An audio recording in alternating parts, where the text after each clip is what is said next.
The courtroom doors swung open, and there she was, Vanessa Carter. She didn't walk in alone. Her lover, Ethan Brooks, had his arm draped around her waist. Both of them wore the kind of smug smiles you usually see on people who think they've already won. Vanessa leaned close to her husband, Michael Carter, and whispered words I can still hear to this day.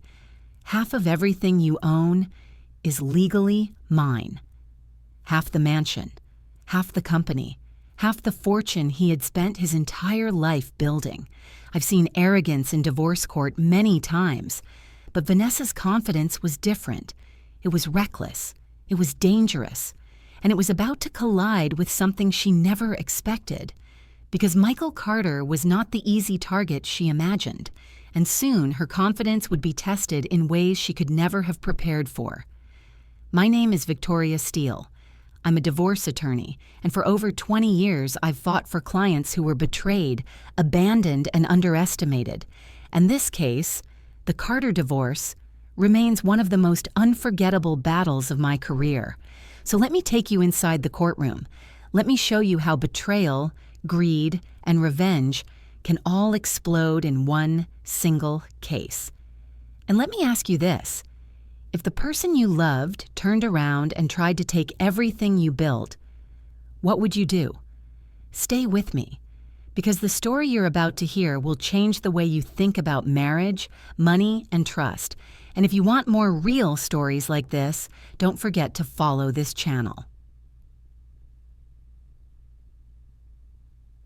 That night in the Carter mansion felt like stepping into a theater where every detail was staged for drama. The chandeliers glittered, the marble floors gleamed like ice, and firelight danced across Italian leather couches. On the surface, it was comfort and wealth. Underneath, tension swelled like a storm. And then, it broke. Vanessa Carter leaned back on the sofa like a queen on her throne. Her silk robe shimmered in the glow, one manicured hand balancing a half-empty glass of Bordeaux. She didn't hesitate. She didn't soften her words. She spoke like someone who had rehearsed this moment for months. "I want a divorce, Michael." 5 words, heavier than thunder. For a moment, time froze. Michael stood still, briefcase in hand, his world cracking apart in an instant. This wasn't sorrow. This wasn't regret. It was a sentence. Vanessa rose, her heels clicking across the marble, stopping by the floor-to-ceiling windows where city lights crowned her like a conqueror. Her voice was steady, cruelly calm. "Don't look so surprised. You're predictable. You're boring. You built an empire but forgot how to be a man. I deserve more. And under the law, half of everything you own is mine." Each word was calculated, designed not just to wound but to humiliate. At first, Michael staggered under the weight of betrayal, the vows, the shared dreams, the nights of quiet trust, all shattered in seconds. But then, something shifted. The grief hardened. The shock crystallized into clarity. His chest rose with a single breath, and the firelight caught a different expression in his eyes. Later, when Michael told me about that night, I understood exactly what had happened. Vanessa thought silence meant defeat, but what she saw wasn't surrender. It was restraint. It was the kind of silence that waits, calculates, and chooses the right moment to strike back. In the weeks leading up to that night, Michael Carter had already sensed something was wrong. It wasn't just intuition. It was evidence, subtle, but undeniable. The business trips were the first clue. Trips Vanessa claimed were essential networking events in Miami or Los Angeles. Yet every time, the details were vague. Flight numbers she couldn't recall, itineraries that never matched, and the perfume she wore when she returned, not her usual brand, but something new, something meant to impress someone else. Then came the questions, casual on the surface, but heavy underneath. "Honey, what's the exact value of the Carter Investments account again? Did you ever update the title to that vacation property?" she asked as though she were curious, but I've seen that kind of curiosity before. It was reconnaissance, preparation, and of course, her habits changed. She began exercising obsessively, buying new dresses, booking salon appointments twice a week. Vanessa had always cared about appearances, but now it wasn't about self-image. It was about presenting herself to someone new. Michael noticed everything. On the outside, he stayed calm. Inside, he was piecing together a puzzle he didn't want to believe. That's when he came to me, and together we made a choice most men never want to make. We hired a private investigator. The reports that came back erased every doubt. Photos, receipts, hotel check-ins with Ethan Brooks. Not once, not twice, but dozens of times. It was a pattern, not an accident. She wasn't careless. She was calculated. And worse, the PI uncovered late-night recordings where Vanessa openly discussed Michael's assets, treating their marriage like nothing more than a financial strategy. When Michael held those photos in his hands, I saw two emotions fight across his face: pain, sharper than any wound, and clarity. The cold understanding that his marriage hadn't simply ended. It had been targeted, planned, and executed. From that moment, he and I both knew this wasn't just betrayal. This was war. To truly understand why Michael Carter was so prepared for Vanessa's betrayal, you have to know what happened years earlier, because Vanessa wasn't the first woman who tried to destroy him. Her name was Samantha Reed. Michael met her when he was 31, young, ambitious, and already earning a reputation as one of the most promising contractors in the state. Samantha was elegance personified: auburn hair, striking green eyes, and a laugh that could make any man forget his caution. She seemed like the perfect partner. They married within a year. The wedding was lavish, costing more than most people's annual salaries. Michael paid every penny, convinced that love justified the expense. But within months, cracks began to appear.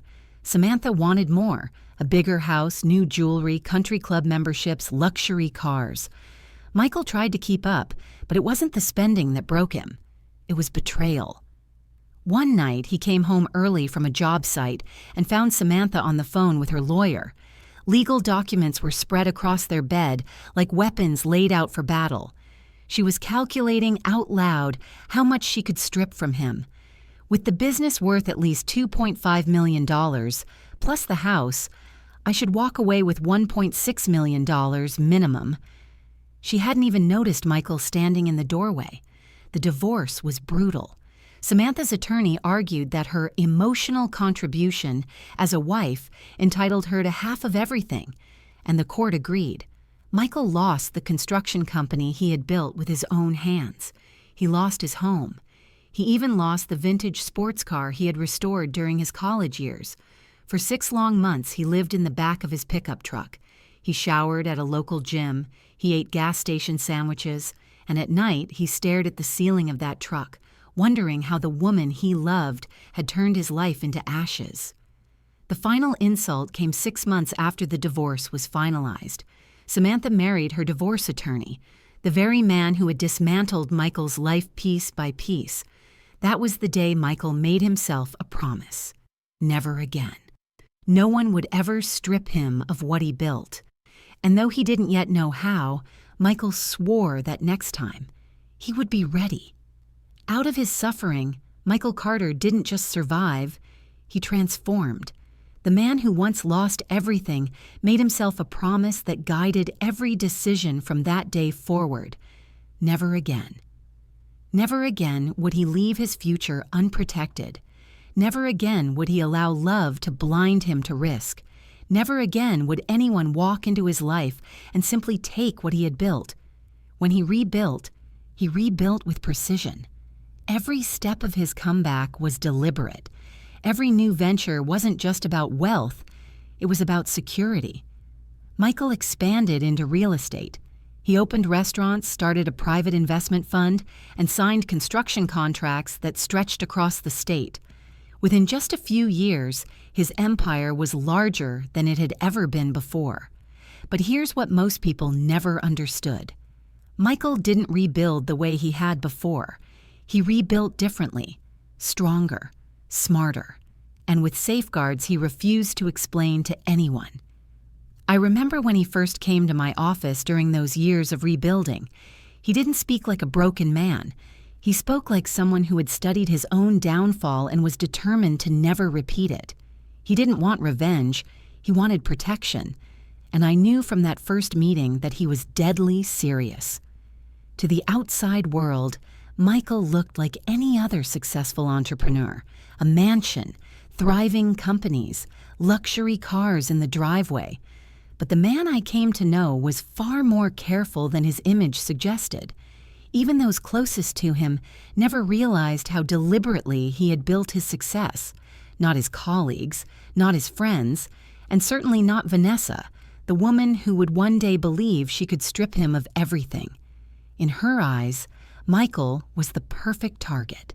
In reality, she was walking straight towards something she couldn't possibly imagine. The night Michael first met Vanessa Reed was no accident. It was December in New York City at a charity gala where wealth and ambition mixed like perfume and champagne. The chandeliers dripped with light, the orchestra played softly in the corner, and the ballroom glittered with diamonds, tuxedos, and whispered deals. And then she appeared. Vanessa moved through the crowd like she owned it. Tall, elegant, blonde hair cascading down her shoulders, eyes sharp and calculating. Every step was deliberate, every smile rehearsed. She was the kind of woman who understood exactly how much power her presence carried. When she finally approached Michael, she didn't mention money. She didn't brag about status. Instead, she tilted her head, her voice just warm enough, and said, "Mr. Carter, I heard your speech about community development. The work you're doing is truly inspiring." It was perfect. Most women chasing men like Michael made the same mistake, flaunting luxury, hinting at wealth. Not Vanessa. She positioned herself as different, thoughtful, interested in his vision, not his fortune. Michael smiled politely. On the surface, he seemed intrigued. But when he later told me about that night, I understood what was really happening. This wasn't a man being swept away by charm. This was a man quietly studying a familiar game. The flattery, the light touch on his arm, the carefully chosen words. They were all moves in a playbook he had already memorized. Still, Michael didn't walk away. And here's why. When you've been betrayed once, you don't always slam the door at the first sign of danger. Sometimes you watch, you listen, you learn. To Vanessa, that night was the beginning of her hunt. To Michael, it was confirmation that one day someone like her would appear, and instead of running, he let the game begin. Silent, patient, waiting. From the outside, Michael and Vanessa's marriage looked flawless. The first year was filled with laughter, dinners, charity events, and quiet weekends by the lake house. For a while, even I wondered if perhaps Michael had finally found peace. And here is the truth. He loved her. After Samantha, he wanted to believe again. He knew the risks of opening his heart, but he chose love anyway. That was Michael's nature. Even with scars carved deep, he still longed for a family. I remember him once confiding to me about wanting children, a little boy running across the lawn of their mansion. But Vanessa brushed it aside with a laugh, saying, "Not yet. Maybe never." It was a quiet rejection that wounded him more than he admitted. By the second year, his devotion only deepened. He took her traveling, introduced her to trusted friends, and opened parts of his life no one else had ever seen. Not the fortress, never that, but enough to show his commitment. I watched him lower his guard in ways I had never seen before. But Vanessa grew restless. She whispered to friends that Michael was too quiet, too predictable. Soon, late-night galas and gallery openings mattered more than evenings at home. She craved chaos, the kind Michael had long since outgrown. And then, in the third year, Ethan Brooks appeared, a polished financial consultant, but in truth a predator in a tailored suit. He offered Vanessa what she thought Michael could never give: indulgence, danger, reckless passion. Their affair burned quickly. Hotel suites, secret dinners, lies wrapped in perfume and champagne. But what unsettled me most, as I later reviewed the investigators' reports, wasn't the affair itself. It was the plotting. Notes, whispers between them. "Once you take half of his assets, I'll manage everything. We'll build our empire together."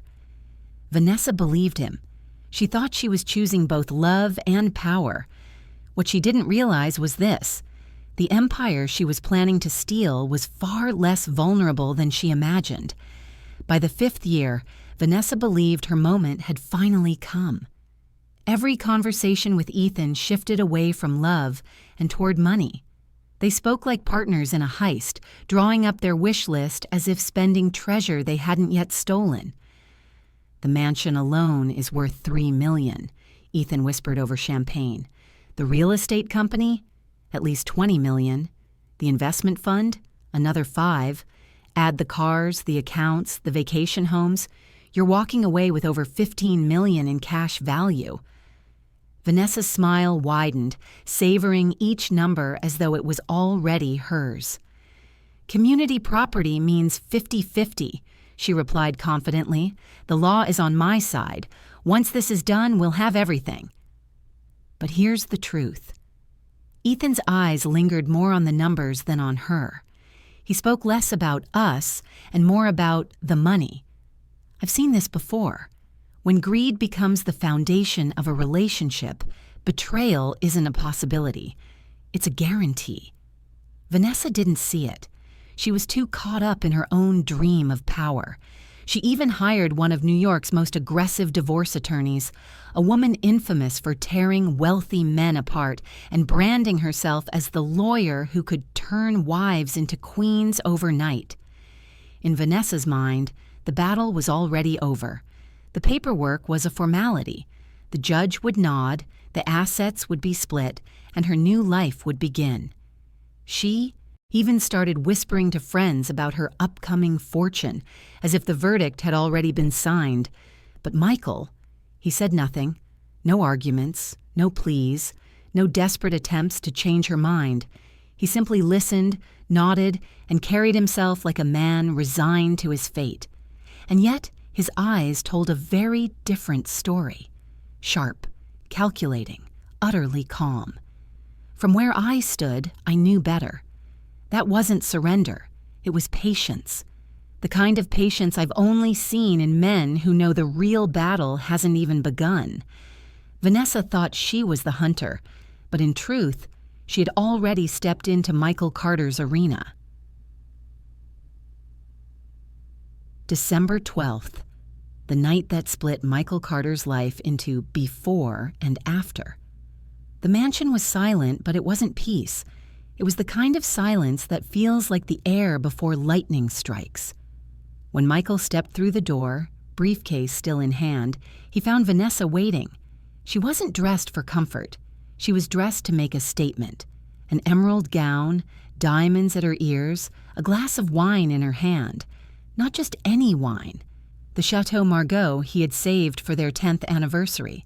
A bottle meant for love, now twisted into a symbol of her defiance. Her words were cold, deliberate. "This marriage is over. I've chosen Ethan, and I will take what is mine." It wasn't a plea. It wasn't even anger. It was a performance. The final act of a play she had rehearsed for months. Michael looked at her for a long time. The woman he once thought he loved stood before him like a stranger in a familiar mask.